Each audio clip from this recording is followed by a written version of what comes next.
I'm standing in the main cabin of the Meridian Pearl, and through the tinted windows, I can see the marina burning. The luxury houseboat I bought 3 months ago as a stupid midlife crisis purchase. 42 feet of polished teak and chrome that Isla said was ridiculous, that we didn't need, is now the only reason I'm still breathing. The water around us is turning dark with smoke reflection, and I can hear them on the docks, not screaming anymore. That stopped 2 days ago. Now it's just that wet, clicking sound they make in their throats, and the shuffle drag of feet that don't quite remember how to walk properly. My name is Garrett Sunfeld, and I'm a commercial real estate attorney who hasn't left this boat in 73 hours. I know it's 73 hours because I've been marking time in the leather-bound notebook I found in the galley, the one the previous owner left behind with recipes for craft cocktails I'll never make. Each hour gets a tick mark. Each day gets circled. It's the only way I can keep from losing track completely, from letting the hours blur into one long nightmare where I'm not sure if I'm awake or asleep. The outbreak started on a Tuesday. I remember because Tuesdays I always had lunch with Devlin from the firm, and we were supposed to meet at that Ethiopian place on Morrison Street. He never showed. I got his text around noon. Hospital, don't come. Something wrong with Amara. His daughter. She was 7. I tried calling him back maybe 20 times, but the call never went through. Just that dead air that means the networks are overloaded. By evening, the news was showing footage from the east side. Crowds of people attacking each other outside Providence. Blood on the pavement catching the camera lights like spilled paint. I was at the marina because I'd been spending nights on the boat. Isla and I were separated, not divorced yet, but heading that direction after 18 years of marriage that had worn thin like old fabric. She kept the house in Laurelhurst. I kept the boat she'd hated. Seemed fair in a way that wasn't fair at all. So when things started falling apart, I was already here, already separated from everything I'd known by 60 feet of dark water and a locked gate that wouldn't matter once people got desperate enough. The Meridian Pearl isn't just a houseboat. It's practically a floating condo. 2 bedrooms, full galley with a wolf range I'd never used, bathroom with a rainfall shower, a main salon with windows all around that I've now covered with every blanket and cushion I could find. The previous owner had been some tech executive who got transferred to Singapore and sold it in a hurry. I paid too much. Isla told me I paid too much. But right now, sitting here with my back against the galley counter and a boat hook across my lap, I think I might have underpaid. The marina is called Cascade Point, one of those upscale developments that went in 5 years ago when the riverfront was being revitalized. 32 slips, most of them empty because people who can afford boats like these usually have 3 other homes to choose from. When everything started, there were maybe 8 boats occupied. Now I think I'm the only one left. I watched the Johansson family try to escape on their sailboat, a beautiful 40-footer called the Wanderer. They made it maybe 200 yards before something went wrong with the rigging. They drifted back toward shore. I saw shapes moving on the deck that night, jerky and wrong, and I haven't looked at the Wanderer since. It's still out there, maybe 50 yards east, but I keep my eyes away from that direction. The first night was chaos. I heard gunshots from the shore, screaming that went on for hours. People running down the docks, begging to be led onto boats. I'm not proud of this, but I didn't open my door. I sat in the dark with every light off and listened to them pound on hulls, heard them splashing into the water, heard the sounds that came after when those things caught them. There was a woman, I never saw her face, who made it onto the dock where the Pearl is moored. She was begging, saying she had children, saying please, please, please in this broken voice that I still hear when I try to sleep. I watched her shadow through the gap in the curtains I'd pulled across the salon windows. She was maybe 10 feet away. Then I heard the clicking sound, that wet rattle, and her shadow moved wrong all at once, like she'd been pulled by a wire. The sounds she made after that weren't human anymore. I crawled into the forward cabin and pushed my face into a pillow and tried not to hear it. I tried not to imagine what was happening 10 feet from where I was hiding. When silence finally came, I waited another hour before I moved, before I risked looking out. The dock was empty. Just blood, dark and slick in the security lights that were somehow still working. A shoe, some torn fabric. I threw up in the toilet and then sat on the bathroom floor until dawn, shaking so hard my teeth hurt. That was 3 days ago, and I haven't opened the door since. Haven't untied the mooring lines. The Pearl is secured with 6 lines, 2 bow, 2 stern, 2 spring lines, all of them tied to cleats on the dock. I could cut them. I have a knife. The engine works. I tested it the week before everything went to hell. But going out on the open river means being visible, means noise, means I don't know what. So I've stayed here, tied to the dock, floating in place while the world ends around me. The supplies I have aren't good. I wasn't planning to live on this boat long term. The galley has some basics. A box of pasta, 3 cans of tomato soup, it's half a jar of peanut butter, coffee I can't make because the coffee maker is too loud, a bottle of bourbon that's already a third empty. The mini fridge has beer, some cheese that's starting to smell wrong, a package of deli turkey that I ate yesterday and immediately regretted. There's water in the tank, 40 gallons, the gauge says. But I don't know how long that will last.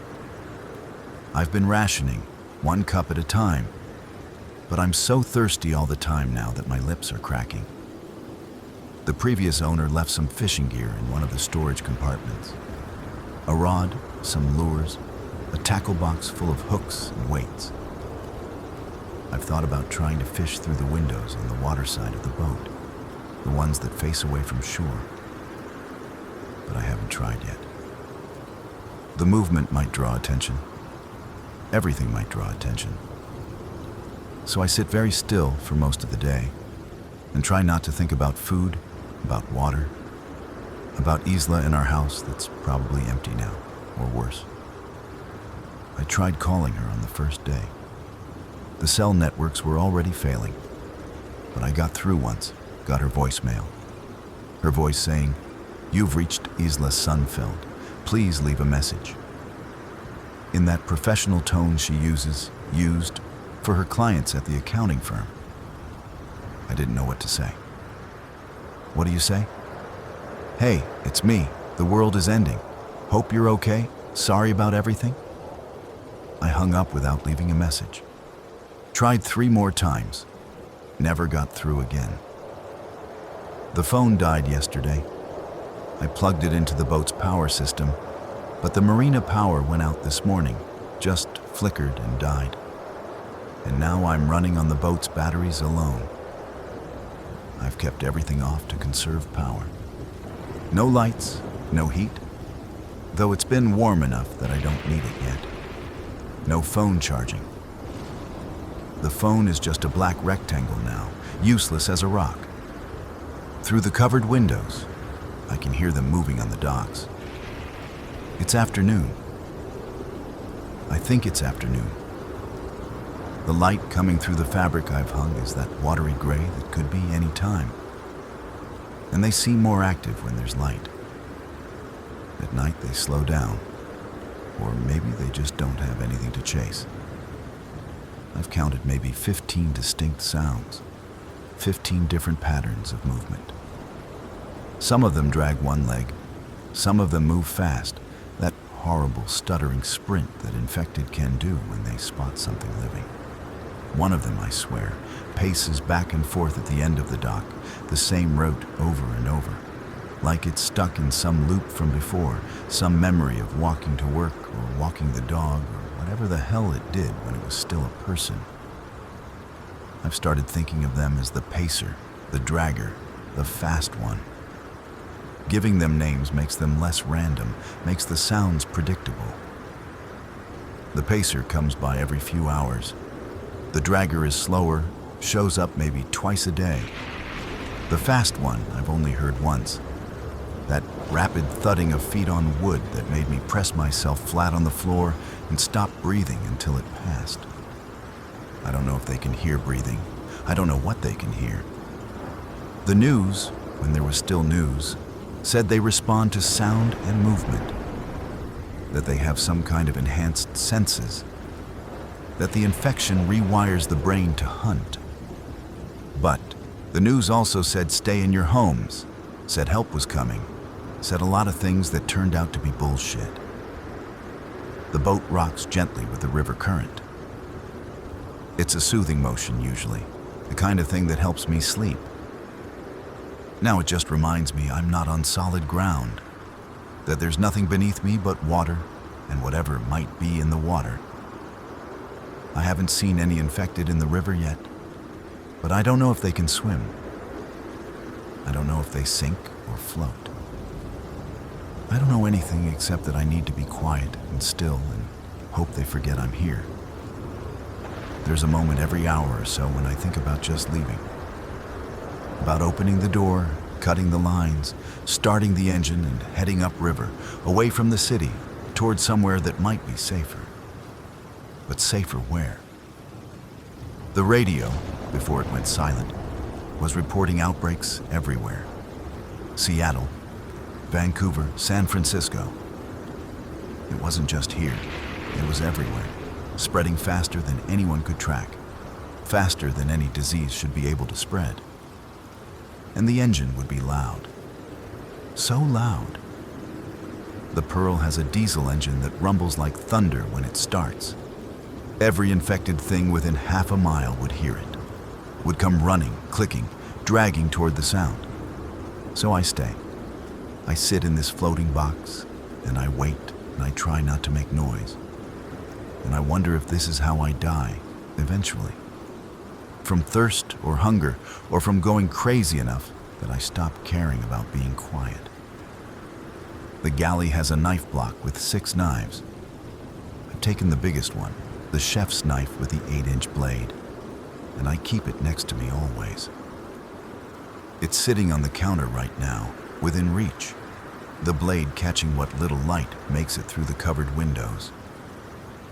I've never used a knife on anything but vegetables. I don't know if I could use it on one of them.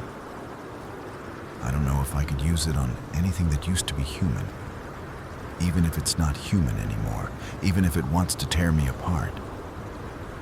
But having it close makes me feel slightly less helpless, slightly less like prey. The boat has 3 windows on each side of the main salon, plus the windshield at the helm station and the door with its window. I've covered all of them from the inside with blankets, towels, cushions from the seating, anything I could find. The cabin is dark now, permanently twilight, and I navigate by memory in the faint glow that seeps through the fabric. I don't know if they can see through windows. I don't know if light attracts them. So I've eliminated the light, eliminated the view, turned the Pearl into a cave floating on water. It's claustrophobic. The main salon is maybe 15 feet by 12 feet, and with the blankets hanging and the darkness pressing in, it feels smaller every hour.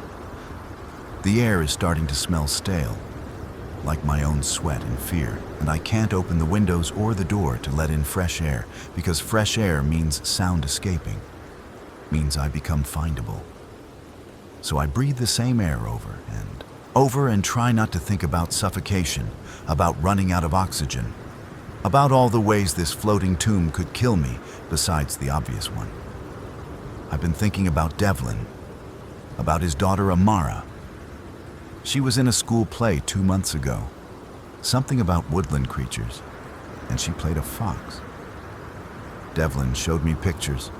Her in this orange costume with a tail, grinning like playing a fox was the greatest achievement of her life. I wonder if she was one of the first to change. If that's why Devlin went to the hospital. If he's still out there somewhere, or if he's one of the clicking, dragging things now. I wonder if he's on these docks. If I'd recognize his footsteps.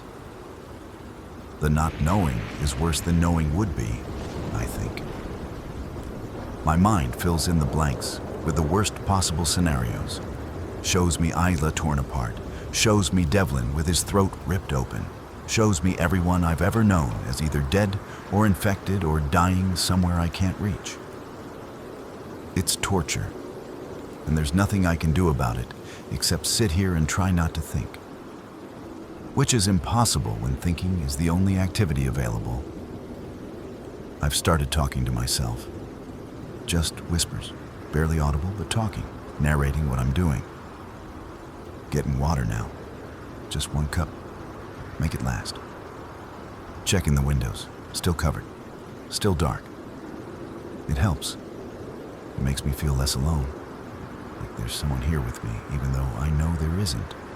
No, there's just me and the darkness and the things outside that want to kill me. The bourbon bottle is on the counter next to the knife. I've been taking small sips, just enough to take the edge off the fear. Not enough to get drunk. Getting drunk would be stupid. I need to stay alert, stay ready. But the burn of the whiskey in my throat is the only warmth I have now, the only comfort.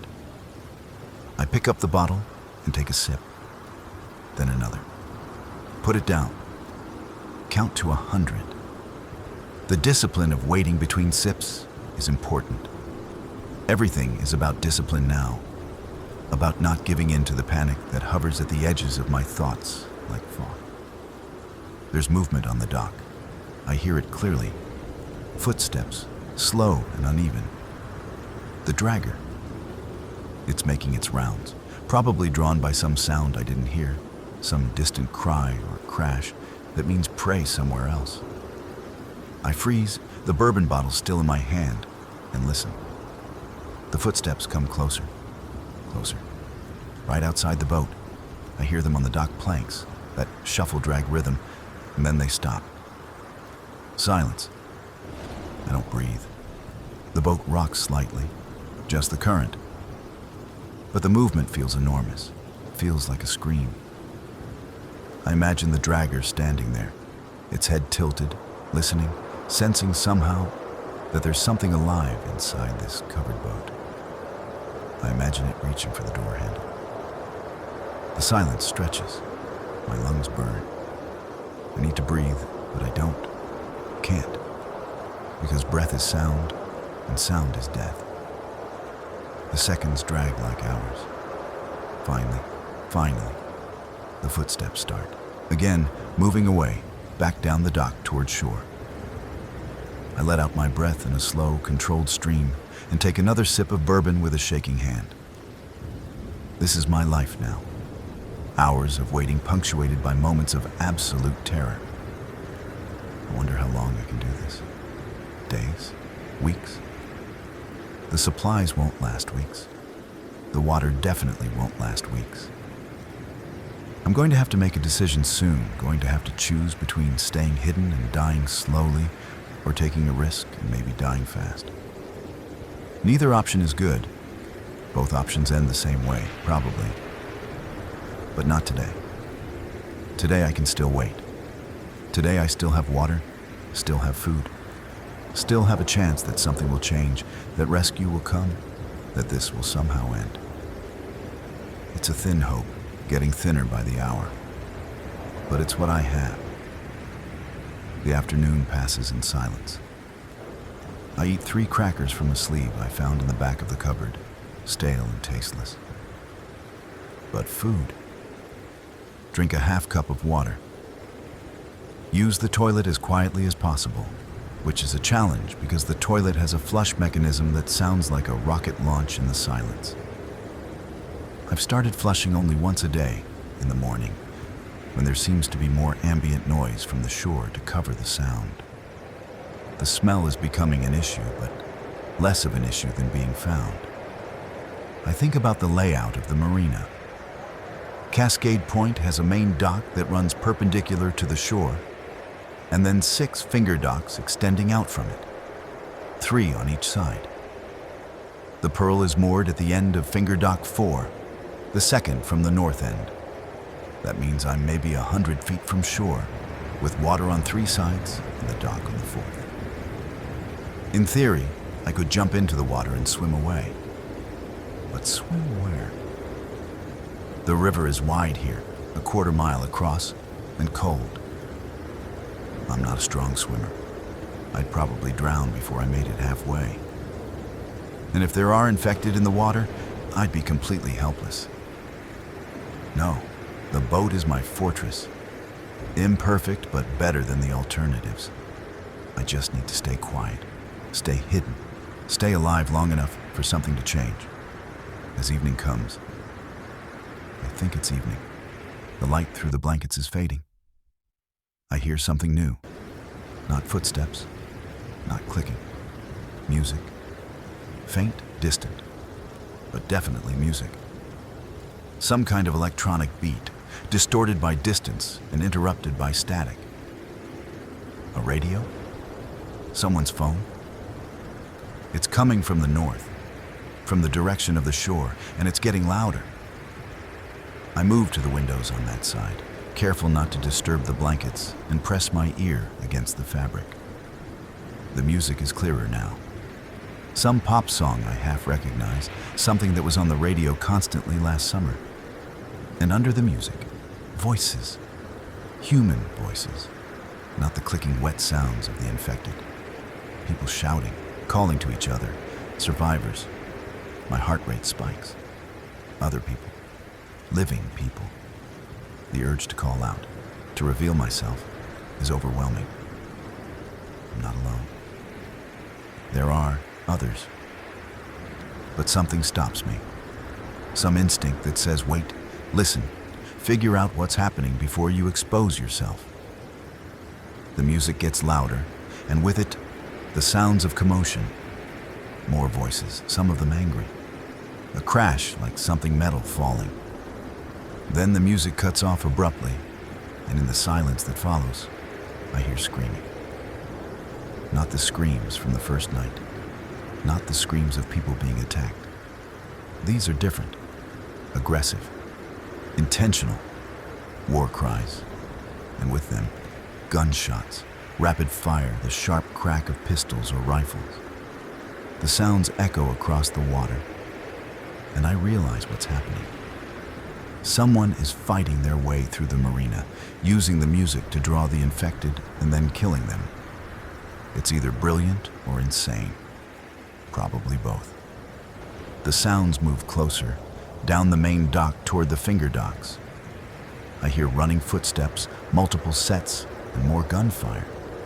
The infected respond, that clicking growing into a chorus, dozens of them converging on the sound. I picture the scene I can't see. People with guns, maybe a small group, carving a path through the dead, trying to reach the boats, trying to escape. Part of me wants to help them. Part of me wants to open the door and shout, "Here, I have a boat, come here." But the smarter part, the part that's kept me alive for 3 days, says to stay hidden, to let them pass, to not become part of whatever chaos they're bringing. The gunfire is close now, maybe on the main dock. I hear voices clearly. 3 more coming from the east. "Reload, I'm reloading." "The boat, get to the boat." Then a woman's voice, clear and commanding. "Shut up and move, they're everywhere." More shots. The clicking intensifies, that horrible sound multiplied, and I realize there are more infected here than I thought. Many more, drawn by the noise into a converging swarm. The people with guns are surrounded. The gunfire becomes continuous, a wall of sound, and then it starts to move. Not away. Toward me. Down finger dock 4. Toward the Pearl. Oh God. Oh no. I grab the knife from the counter and back toward the forward cabin, my mind racing. They're coming here. The survivors are coming to this dock, bringing every infected thing in the marina with them. In seconds, this quiet, hidden sanctuary is going to become a war zone. Heavy footsteps on the dock, running. The boat rocks as multiple someones, jump onto the deck. Fists pound on the door, urgent, desperate. Open up! Open the door! Please, if anyone's in there, open up! I freeze, torn between self-preservation and humanity. There are people out there, living people who need help. But opening the door means noise, means revealing myself, means... The door handle rattles. Someone is trying to force it open. The lock holds, but barely. More pounding, harder. Please, they're right behind us. Please. I hear them. The infected. The clicking is right there on the dock, coming fast. The boat rocks violently as someone crashes against the hull. Gunshots, deafening, right outside. A scream, cut short. I move forward without thinking, muscle memory or instinct or madness. I reach the door and flip the lock. Immediately it bursts open and 3 people tumble inside, falling over each other in their panic. Behind them, framed in the doorway against the dusk light, I see one of the infected clearly for the first time. It used to be a man, maybe middle-aged, wearing the torn remains of a business suit. Its skin is gray, mottled with dark veins that spread like cracks in ceramic. The eyes are clouded white, completely unseeing, but its head tracks toward us with horrible precision, following the sound of our breathing, our movement. The mouth hangs open, revealing broken teeth, and from its throat comes that clicking, a wet mechanical sound, like a broken gear trying to catch. It lunges forward, arms outstretched, and I slam the door in its face. The impact rattles the frame. I flip the lock and step back, knife raised, as the thing outside pounds on the door with fists that sound hard as wood. Barricaded, the woman's voice again, the commanding one. She's already moving, grabbing one of the salon chairs and jamming it under the door handle. She's maybe 40, athletic build, dark hair pulled back in a ponytail, wearing jeans and a leather jacket splattered with blood. In her right hand is a pistol, the barrel still smoking. The other 2 are younger. A man, early 20s, Hispanic with a wild look in his eyes and a rifle clutched in white-knuckled hands. And a girl, teenager maybe, Asian, her face streaked with tears and dirt, holding a baseball bat wrapped in duct tape and nails. For a moment, we all just stare at each other, breathing hard as the pounding on the door continues and more clicking joins it. Multiple infected right outside, trying to get in. You alone? The woman asks me. Her pistol not quite pointed at me, but not quite pointed away either. I nod, can't speak yet. Anyone else on this boat? I shake my head. She lowers the pistol slightly. I'm Quinn. This is Raphael and Piper. We're going to stay here for a minute until those things outside settle down. You got a problem with that? I find my voice. No problem. Good. She moves to the windows, peeks through a gap in the blankets I've hung. Smart, covering these. They follow movement. How long you been here? 3 days. Supplies? Not much. Water, some food. She nods, still looking outside. Better than nothing. Raphael, check the stern. See if there's another way off this boat. Piper, reload that bat if you can. We used a lot of nails on the last batch. They move to follow her orders without question. Raphael disappears toward the aft cabin, and Piper slumps onto the built-in seating, dropping the bat and pulling a box of nails from a backpack I hadn't noticed she was carrying. The pounding on the door continues, but it's not as intense. Now, the infected don't give up, but they're not smart enough to organize an actual assault. They just respond to stimulus, to the memory of where they last detected prey. Quinn finally looks at me directly. What's your name? Garrett. You know how to use that? She nods at the knife I'm still holding. Not really. Then put it down before you cut yourself. She holsters her pistol and sits down across from me, her body language relaxing slightly, but her eyes still sharp, still assessing. You're lucky we didn't find this boat empty. Would have moved in whether you liked it or not. I know. But you opened the door. That was either brave or stupid. Probably stupid. She almost smiles. Honest, I like that. Look, Garrett, we're not here to take your stuff or hurt you. We're just trying to survive, same as you. We've been moving through the marina looking for a boat that runs. Most of them are locked or damaged. This one, the Pearl, runs. Engine's good. Full tank. Now she does smile. Then today's your lucky day, and ours. We know how to pilot a boat. You know where we can go? I think about this. Upriver, away from the city. Maybe find someplace rural, less populated. Sounds good to me. She stands, moves to where Raphael has reappeared from the aft cabin. What did you find? Back door's secure, he says, his voice tight with stress. Windows covered. There's a bedroom back there, bathroom, and these. He holds up 2 life jackets. Good. Emergency gear might come in handy. Quinn turns back to me. How many of those things you think are outside right now? I don't know. I've been counting sounds. Maybe 20? Could be more. It's more, Piper says quietly. She's finished reloading her bat with nails and is staring at the floor. There were so many at the parking lot. They chased us all the way down the docks. Quinn's expression softens slightly when she looks at the girl. We're safe now, Piper. They can't get in here. They got in everywhere else. Not here. This boat is solid, and we're going to leave as soon as we can. Right, Garrett? Everyone looks at me. I realize I've somehow become part of this group, that my solitary survival has ended. I'm not sure how I feel about that. These people brought chaos and danger right to my door. But they also have guns, have experience surviving out there, and they know how to pilot a boat better than I do.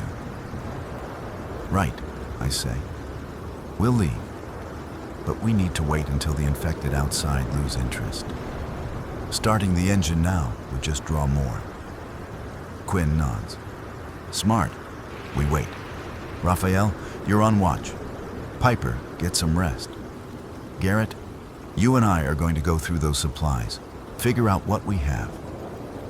The command structure is clear. Quinn is in charge, and no one questions it. I wonder what her story is, what she did before. If she was military or police, or just someone who adapted quickly when the world ended. I don't ask. There will be time for questions later, if we survive. Raphael positions himself by the windows, peering through gaps in the blankets. Piper curls up on the seating, her bat clutched to her chest like a teddy bear. Quinn and I move to the galley, and I show her what I have. The pasta, the soup, the peanut butter, the crackers, the dwindling beer and cheese. This is it? She asks. I wasn't planning for the apocalypse. None of us were. She opens cabinets, searching, and finds things I'd missed. A bag of rice, some instant coffee packets, a can of beans pushed way in the back. This helps. We brought some stuff too. MREs, water bottles, energy bars. We raided a camping store yesterday. How long have you been out there? Since the beginning, since Tuesday morning. We met on the street, just random people trying to get away from downtown. Found each other, stayed together. She pauses, her hand still on the cabinet door. There were 7 of us yesterday, now there's 3. I don't know what to say to that. I'm sorry, Don't be. They made their own choices. Bad ones, mostly. She closes the cabinet and looks at me. You mentioned water. How much? 40 gallons in the tank, maybe less. I've been rationing. Good. That'll last us a few days if we're careful. Once we get moving, we can refill from the river if we have to. Boil it first. The practicality of her planning is reassuring. She's thought about this, about survival beyond the next few hours. I realize how much I've been focused just on getting through each day, without thinking about what comes after. What's the plan? I ask. Long term? Find somewhere safe. Somewhere away from people, away from the infected. Set up, fortify, survive. She meets my eyes. One day at a time. It's not much of a plan, but it's more than I had. The pounding on the door has stopped. The clicking continues, but it's more distant now, scattered. Raphael whispers from the window. Some of them are leaving, going back toward shore. Good, Quinn says. We wait another hour, let them disperse more. Then we start the engine and get the hell out of here. That hour passes slowly. We sit in near darkness, speaking in whispers when we speak at all. Piper falls asleep, exhausted, her breathing evening out into the deep rhythm of someone who hasn't slept in days. Raphael stays at his post, vigilant. Quinn cleans her pistol with practiced efficiency, then checks her ammunition. 3 magazines left, she reports quietly. 24 rounds total. I realize I should ask questions, should learn more about these people who've suddenly invaded my floating sanctuary. But the words don't come. The shock is setting in. The reality that I'm no longer alone, that the dynamics of survival have completely changed in the span of 10 minutes. Finally, Quinn stands. Time to move. Raphael, help Garrett with the mooring lines. Piper, wake up, sweetheart. We're leaving. The girl stirs, confused for a moment, then sits up quickly, reaching for her bat. The fear is immediate in her eyes until she remembers where she is. We're on the boat, Quinn says gently. We're safe, but we need to go now. Raphael and I move to the door. He has his rifle ready and Quinn positions herself with her pistol aimed at the door. On 3, she says. 1, 2, 3. I unlock and open the door, and Raphael slips out onto the deck. I follow, my heart hammering. The dock is empty. Not completely. There are bodies, 3 of them, sprawled on the planks, but no living infected in sight. The clicking continues from various directions, but nothing close. The mooring lines. I move to the bow, to the cleats, where the lines are secured. My hands shake as I work the knots, but they come loose. Raphael is at the stern, doing the same. The boat drifts slightly, held now only by the spring lines amidships. A sound from the main dock, the clicking growing louder. Something has noticed the movement, a change. Hurry, Quinn calls from the doorway, her voice low but urgent. I get the first spring line loose, move to the second. The knot is tight, swollen with moisture, and my fingers can't get purchase. The clicking is closer. I risk a glance up and see one of them, the fast one, I think, coming down the finger dock at that horrible stuttering run. Garrett! Quinn's voice is sharper now. I yank at the knot, and finally it gives. The line comes free, and I stumble backward toward the door. Raphael is already inside. The fast one is maybe 20 feet away, its mouth open in a soundless scream, its arms reaching. I throw myself through the door, and Quinn slams it behind me, flipping the lock as the thing crashes into the hull. Start the engine, Quinn shouts. I run to the helm station, keys already in my hand because I've kept them in my pocket since this started. I jam the key into the ignition and turn it. The diesel engine coughs, sputters, And for one horrible moment, I think it's not going to start. Think we're going to be stuck here with infected surrounding the boat. Then it catches, roaring to life with a sound like thunder in the quiet marina. Every infected thing within hearing distance responds. The clicking becomes a chorus, and through the covered windows, I see shapes converging, dozens of them, running, dragging, shambling toward the sound. Go, go! Quinn is beside me, pointing forward. I shove the throttle forward, and the Pearl surges ahead, pulling away from the dock. Something grabs the railing, tries to hold on, but the momentum tears it loose. We're moving, cutting through the dark water, leaving the dock and the infected and the death behind. I navigate by memory and instinct, steering away from the shore toward the center of the river. The engine roars, and the infected chase the sound to the water's edge, clustering there, reaching out toward us with futile hands. We're 20 feet from the dock, 30, 50, out of reach. Keep going, Quinn says. Don't stop until we're well, clear. I maintain speed, the helm vibrating under my hands, the water rushing past. Behind us, Cascade Point Marina recedes into the darkness, a graveyard of boats and bodies and a life I'll never get back. Ahead is just the river, wide and dark, and whatever waits beyond. We've escaped. For now. But I know this is just the beginning. The hard part isn't escaping the marina. It's surviving what comes next. Quinn stands beside me, her pistol now holstered, her hands gripping the helm station for balance. You did good, she says. I don't feel like I did good. I feel like I got lucky. Like we all got lucky. But I nod, accepting the compliment, and keep steering into the darkness, away from the city that's eating itself, toward an uncertain future on a river that might be just as dangerous as the land we're leaving behind.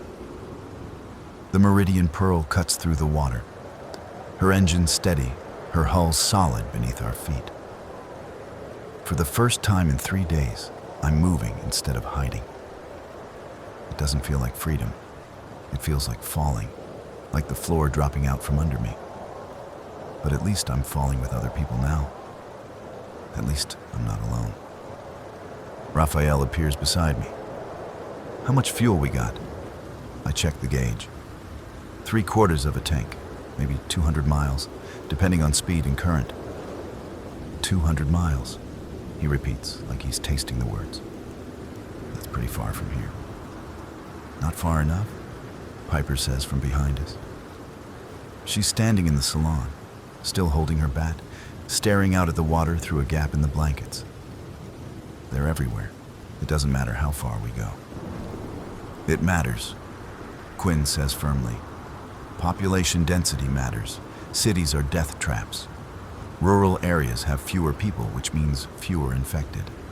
We just need to get far enough out. And then what? Piper's voice cracks. We just live on this boat forever? Quinn moves to the girl, puts a hand on her shoulder. No, we find land, somewhere defensible. We set up properly. But right now, this boat is keeping us alive, and we need to appreciate that.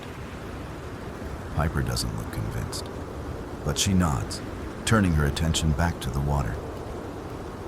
I notice her hands are shaking, notice the way she keeps glancing toward the windows, like she expects infected to come crashing through at any moment.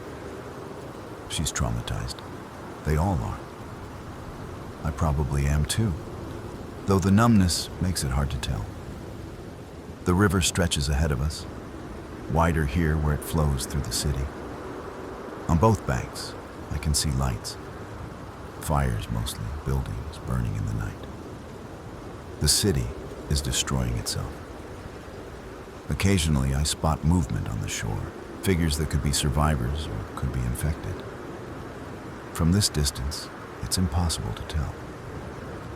I keep us in the center of the channel, as far from both banks as possible. Where exactly are we going? Raphael asks. I realize I don't have an answer. I've been so focused on escaping the marina that I haven't thought about destination. North, I say, finally. Upriver. There are smaller towns, rural areas. Maybe they're less affected. Maybe, Quinn says. Or maybe they're completely overrun. But it's a better bet than staying in the city. We fall into silence. The engines rumble, filling the space. I notice details about my new companions that I missed before. Raphael has a tattoo on his neck, some kind of script I can't read in the darkness. Quinn has a scar above her left eyebrow, old and white. Piper's hands, when she grips the bat, show blisters and raw spots from wielding it too long without gloves. These are people who've been fighting, who've been through hell and somehow made it out. I've been hiding. The difference feels significant. How many of those things have you killed? I ask, not sure who I'm asking. Quinn answers. Lost count after the first day? 20, 30, more? Does it matter? I haven't killed any, I admit. Good for you. Means you've been smart, staying out of sight. She leans against the galley counter, her posture finally relaxing slightly now that we're on the water. Killing them is a last resort. They're dangerous, sure, but they're also what's left of people. Someone's dad, someone's sister. I try not to think about that when I have to put them down. But it's there. They're not people anymore, Raphael says flatly. The infection kills who they were. What's left is just empty, hungry. You don't know that, Piper whispers. I know what I've seen. I've looked in their eyes. There's nothing there, nothing human. Raphael, Quinn says, a warning in her tone. He falls silent, but his jaw's tight, his hands gripping the rifle like he wants to use it. There's tension here, old arguments that have been playing out over days of survival. I don't want to get in the middle of it. So I focus on steering, on keeping us centered in the channel. We pass under a bridge, one of the big ones that connects the east and west sides of the city. The structure is dark, the lights out, and on the roadway above, I can see cars abandoned in chaotic angles, doors open, dark shapes moving between them. I don't slow down. Don't look too closely. Just keep going, putting distance between us and everything behind. We need to talk about supplies, Quinn says after a while. What we have, what we need. Food and water are the priority, but we also need weapons, medical supplies, tools. This boat has some of that, but not enough. There might be marinas upriver, I suggest. Smaller ones. We could dock, search for supplies. Risky. Every stop is a risk. Staying on the move is also a risk. We'll run out of fuel eventually, run out of food. We have to resupply somewhere. She considers this. All right. But we're careful. We scout locations before we dock. We don't take unnecessary chances. Agreed? Agreed, I say. Raphael and Piper nod. Quinn pulls a map from her jacket pocket, unfolds it on the counter. It's a river chart, watermarked and worn, but still legible. Show me where we are. I glance at the chart, at the landmarks visible on shore, and point. Here, just north of the steel bridge. She traces the river with her finger. Okay. Next major town is about 40 miles north. Smaller population, maybe 8,000 people. Before that, there are a few smaller communities. We could try one of those. What's the name of the town? Raphael asks. Willow Bend, on the east bank. There's a marina marked here. She taps the map. Willow Bend. I vaguely remember passing through it once, years ago. A quiet place, agricultural, nothing special. Now it might be salvation or another death trap. No way to know until we get there. How long to reach it? Piper asks. Quinn looks at me. At this speed? I calculate quickly. 4, maybe 5 hours. Less if I push the engine, but that uses more fuel. Don't push it. We'll get there when we get there. Raphael, you're on watch. Piper, try to get some more sleep. Garrett and I will figure out a watch rotation for later. Raphael moves to the windows, rifle ready. Piper hesitates, then returns to the seating, curling up again, but not closing her eyes. She's staring at the ceiling, at nothing, lost in thoughts I can only imagine.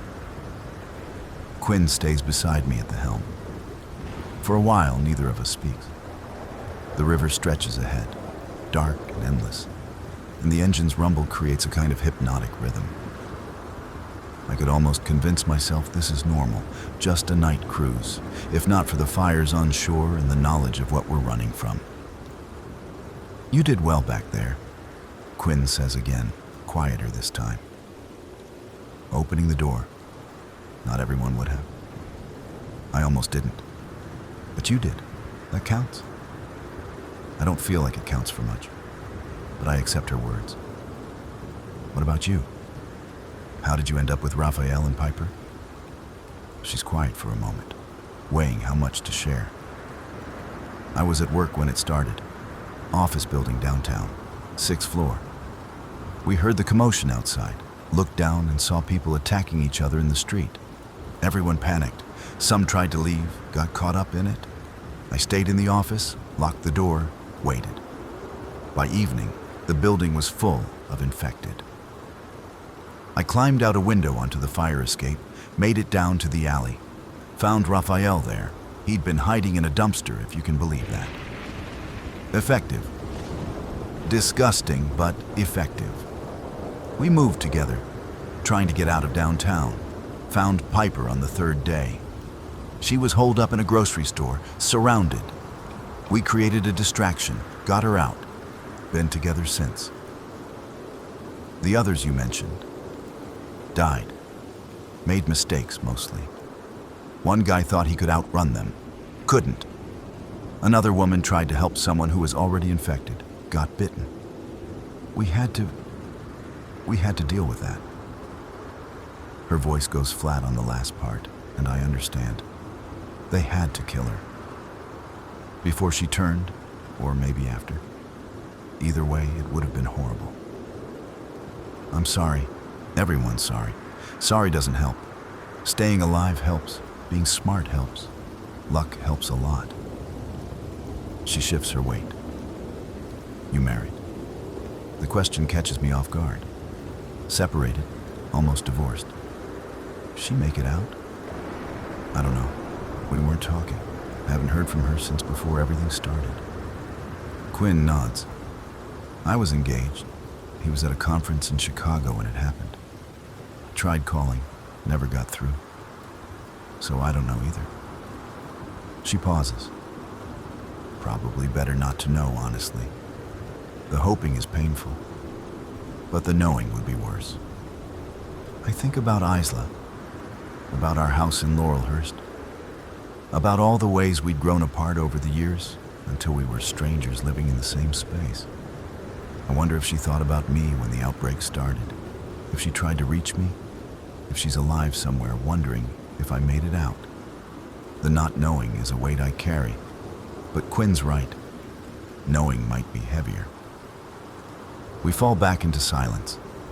The river bends gradually east, and I adjust course to follow it. The fires on shore are less frequent now, just occasional orange glows in the darkness. We're leaving the densest part of the city, moving into the suburbs and industrial areas that ring it. The change is subtle, but noticeable. You ever pilot a boat before this? Quinn asks. A few times. Enough to know the basics. The Pearl is pretty easy to handle. She's got bow thrusters, good stability.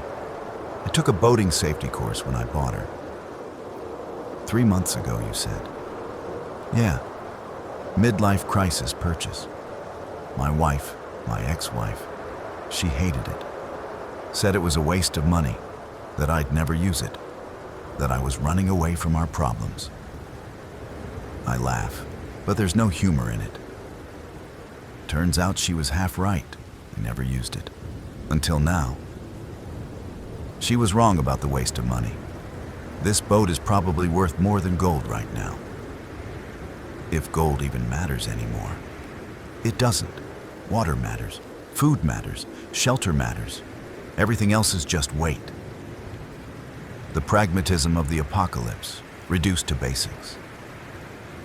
I think about my old life, about the cases I worked on, the clients who paid thousands of dollars for my legal expertise on commercial leases and property disputes. All of that is meaningless now. The skills that defined me for 20 years are useless. But I can pilot a boat, and I can stay quiet, and apparently that's enough. Raphael calls softly from his position. Lights ahead, north bank. I see them too. Electric lights, not fires. A cluster of them maybe half a mile away, concentrated in one area. Could be a facility with backup power, I say. Industrial, maybe. Or survivors, Quinn says, with a generator. Should we investigate? She thinks about it. No, not yet. Let's get to Willow Bend first, see what we find there. We note this location, come back if we need to, but we don't make contact with unknown groups in the dark. Smart. I steer us past the lights, staying in mid-channel. As we draw closer, I can make out the shapes of buildings, what looks like a water treatment plant or power station. The lights are bright, fluorescent, illuminating a fenced perimeter. I don't see any movement, any signs of life or unlife. Just the lights burning in the darkness, an island of electricity in a world going dark. Weird, Raphael mutters. Automated systems, Quinn suggests, could run for days without anyone there. Or there are people there, behind those fences, hiding just like we were. Maybe. But it's not our problem tonight. We pass by, and the lights fade behind us. The river grows quieter, darker. The banks are tree-lined here, less developed, and the water reflects the stars that are starting to appear as the smoke thins. It would be beautiful if the circumstances were different. As it is, it's just eerie, this peaceful facade over a world that's been torn apart. My eyes are getting heavy. I've been running on adrenaline and fear for days. And now that we're moving, now that there's distance between us and immediate danger, the exhaustion is catching up. I blink hard, trying to focus. You need to rest, Quinn says, noticing. Let Raphael take the helm for a while. I'm fine. You're falling asleep standing up. Raphael grew up on boats. He can handle this. Right, Raphael? My uncle had a fishing boat, Raphael confirms. I've piloted before. I want to argue, to maintain control. But the truth is, I can barely keep my eyes open. Okay, just keep us in the center of the channel. Watch for debris in the water. The depth finder will alarm if we get into shallow water. Got it. Raphael takes my place at the helm, his hands confident on the wheel. I step back, and Quinn guides me to the seating where Piper is still lying, her eyes now closed, her breathing soft. I sit down at the opposite end, and Quinn hands me a bottle of water. Drink, stay hydrated, then sleep.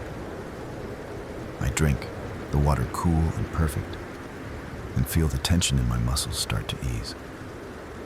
My body is giving up, demanding rest. I lie back on the cushions, and the gentle rocking of the boat combines with the engine's steady rumble to create a kind of lullaby. Quinn, I say, my voice already drowsy. Yeah? Thank you for getting us out of there. We got ourselves out. Together. That's how this works now. I want to say more, to ask more questions, to understand who these people really are and what their plan is beyond just surviving. But sleep is pulling me down, irresistible. And my last thought before I go under is that I'm still alive, still moving, and maybe that's enough for now. I dream of clicking sounds and gray faces and Isla standing on a dock, calling my name while I drift away on a boat I can't control. The dream loops, becoming more surreal, until finally it fades into deeper darkness and I sleep without dreaming at all. When I wake, the light has changed. Not daylight. We're still covered, still hidden behind the blankets draped over the windows. But a different quality of darkness, the kind that comes just before dawn. I sit up, disoriented for a moment, before remembering where I am. The boat is still moving, the engine still running. Raphael is at the helm, and Quinn is asleep in one of the chairs, her pistol in her lap. Piper is gone. Panic spikes through me. Piper? Bathroom, Raphael says without turning. She's fine. Been in there about 5 minutes. I relax slightly. The bathroom. Of course. I stand, joints stiff, and move to the galley. My mouth tastes like copper and fear. I drink more water, splash some on my face from the sink. The water is cold, shocking me into fuller wakefulness. The bathroom door opens, and Piper emerges, looking pale and exhausted. She avoids eye contact, moves back to her spot on the seating, and curls up again. I wonder what nightmares play behind her closed eyes, what she's seen that makes her retreat into herself like this. How long was I out? I ask Raphael. 3 hours, maybe. We're making good progress. Haven't seen anything concerning. Few boats on the water, all empty or drifting. No one else moving. The town? Willow Bend? Quinn says maybe another hour at this speed. She wants to approach in daylight, see what we're dealing with before we commit to docking. Smart again. Everything Quinn does seems measured, careful. I wonder what her job was before, what training or experience gave her this ability to lead under pressure. Military seems likely, or maybe law enforcement. I make a mental note to ask when there's time. I take over from Raphael, letting him get some rest. The helm feels familiar now, the wheel's resistance, and the boat's response to input. Piloting isn't complicated. Keep us centered, watch for hazards, maintain speed. It's almost meditative, this simple task, and I find myself relaxing into it, despite everything. The river is wider here, and the banks are mostly trees and farmland. I spot a few houses, dark and silent, and once a barn that's half collapsed. Whether from fire or violence, I can't tell. No movement, no signs of life. The world has gone quiet in a way that feels wrong, unnatural. There should be cars, planes, boats, people. Instead, there's just us, alone on the water, ghosting through a landscape that's been abandoned. Quinn wakes as the sky begins to lighten, that gray pre-dawn glow that means sunrise is maybe 30 minutes away. She stretches, checks her pistol, then comes to stand beside me. Anything? Nothing. It's been quiet. Quiet is good. Quiet means we're not being chased. She looks at the depth finder, at our speed and heading. We're close. Start slowing down. I want to approach Willow Bend slowly, see what we can see before we're committed. I reduce throttle, and the engine note drops. Our speed decreases, and the boat settles lower in the water. The change wakes Raphael and Piper, and soon all 4 of us are clustered around the helm, staring at the covered windows, like we can see through them. Someone needs to look, Quinn says. Carefully, just a peek, get a sense of what's ahead. I'll do it, Raphael volunteers. He moves to the forward window, the one with the best view ahead, and slowly lifts the edge of the blanket we've hung there. Light spills in, gray and weak, but still bright after hours of darkness. He's silent for a long moment. What do you see? Quinn asks. Town ahead? Maybe a mile. I can see buildings, a bridge. There's smoke, but not much. Could be cooking fires. Could be something burning out. I don't see movement, but we're too far out to tell details. The marina? Should be on the east bank, just before the bridge if the map is right. Quinn considers. All right. We'll approach slowly, stay in mid-channel until we're sure it's safe. Garrett, you good to keep piloting? Yeah. Raphael, Piper, weapons ready but out of sight.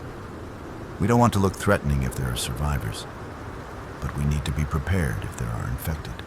Everyone clear? Nods all around. I feel the tension ratchet up again.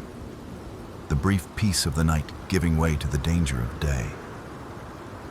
We're about to make contact with the outside world again, about to expose ourselves, and anything could happen.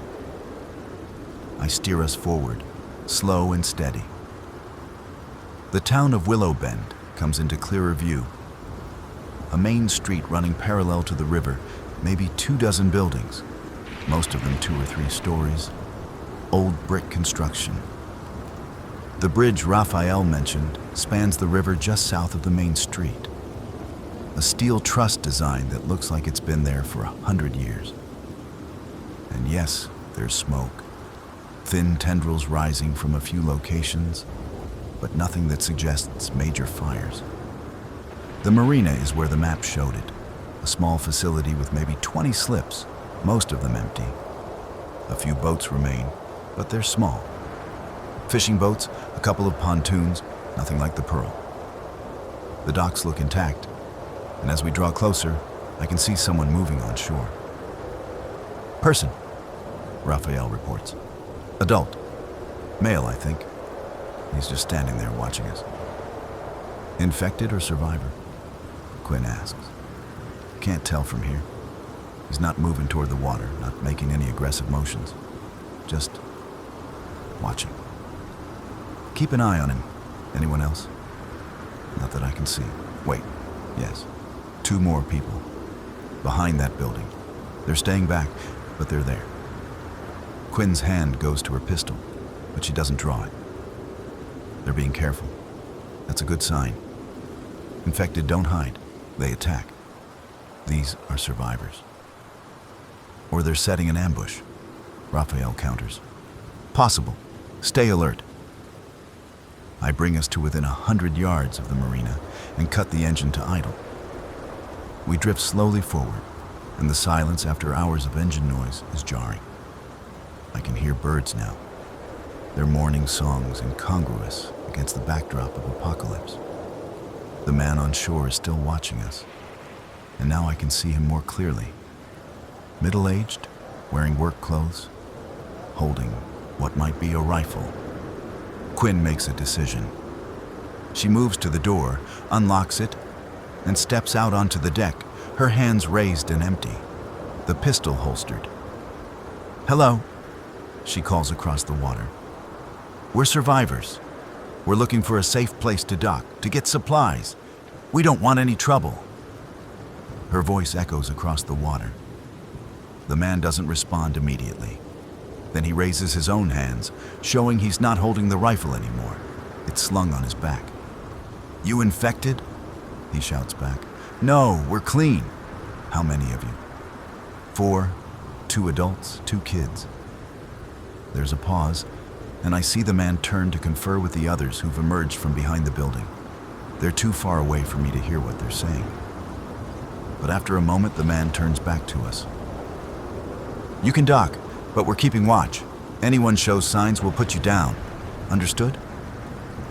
Understood, Quinn replies.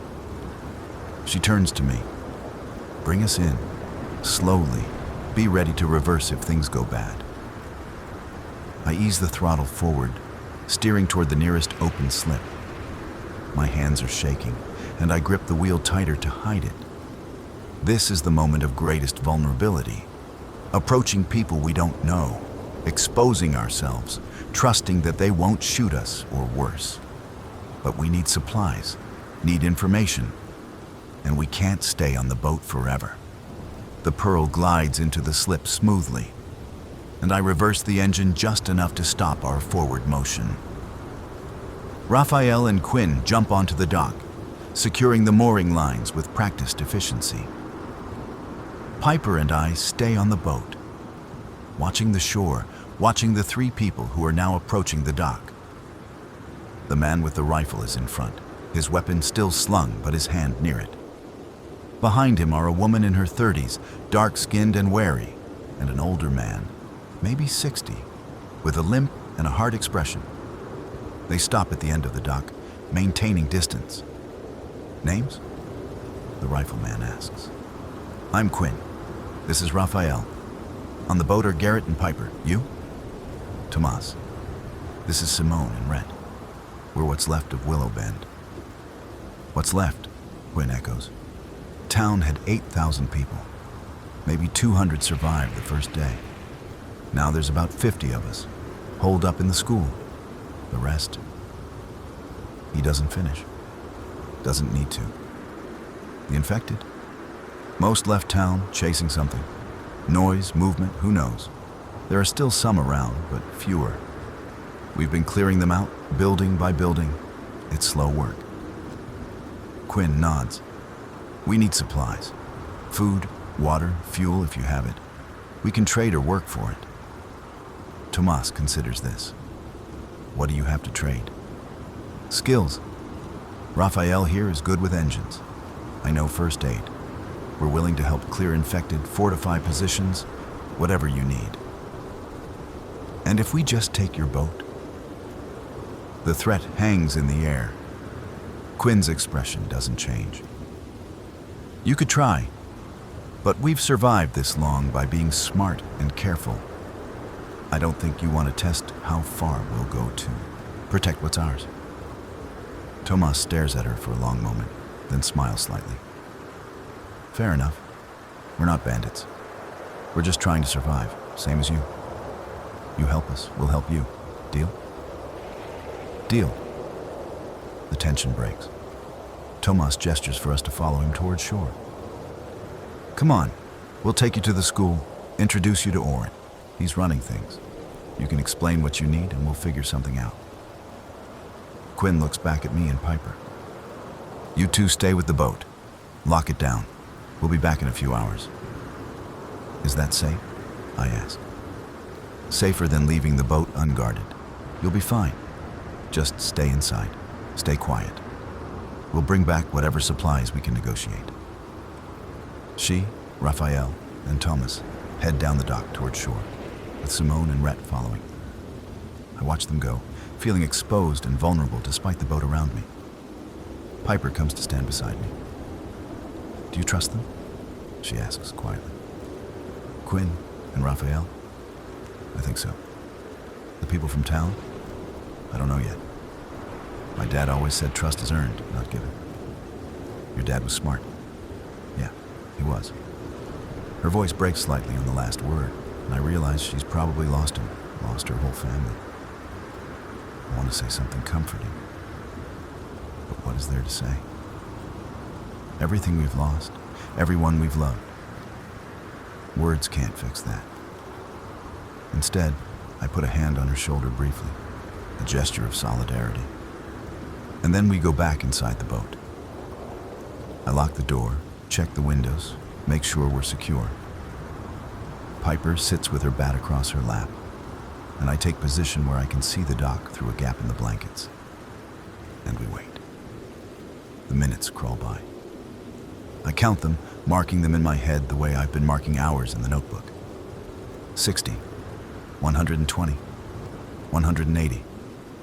The sun rises fully, and the light through the blankets turns warm and golden.